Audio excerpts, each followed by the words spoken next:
I remember the first time we really started talking about doing outreach at University Church. It was pretty early on in our ministry. And I sat down with a gentleman and talked about some of our ideas, who we wanted to reach, how we wanted to reach them. And when we started discussing it, I could see that his reaction wasn't what I anticipated. He was sort of frowning and looking at me weird.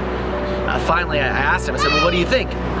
And he said, you're never gonna build a church reaching those people. I don't know if I was more shocked or just sort of perplexed, so I asked him what he meant. His response was basically, if you outreach to people that couldn't help the church, why bother? Why bother?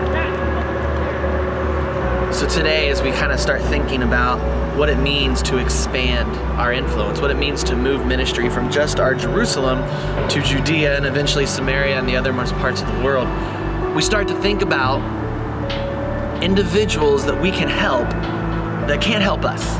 Individuals that we can maybe even pour into that we may never see, that we probably will never really come in strict contact with, but they need help nonetheless.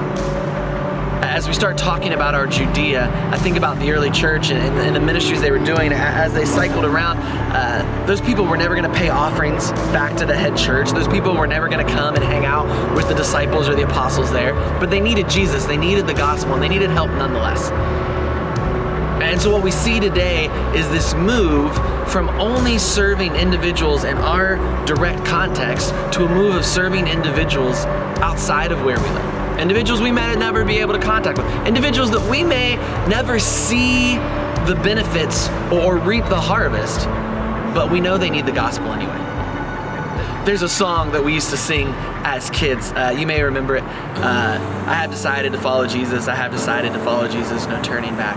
No turning back. I've always thought the next verse was interesting because it makes this phrase, the cross before me, the world behind me, the cross before me, the world behind me. And the more I've studied, the more I've thought about it, I wonder if we really should be shifting that. If in reality, after we go to the cross and we engage with the cross and we have sort of our cross moment with Jesus, if it shouldn't be the cross behind us, or maybe with us, or biblically on us as we move back and face the world. So should it really be the cross behind me, the world before me?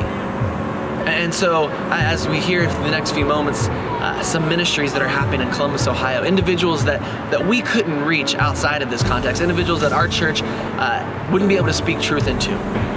We're hearing about individuals that are having lives changed, that are having desperate situations fixed, and individuals that we can bring the cross to them in the world.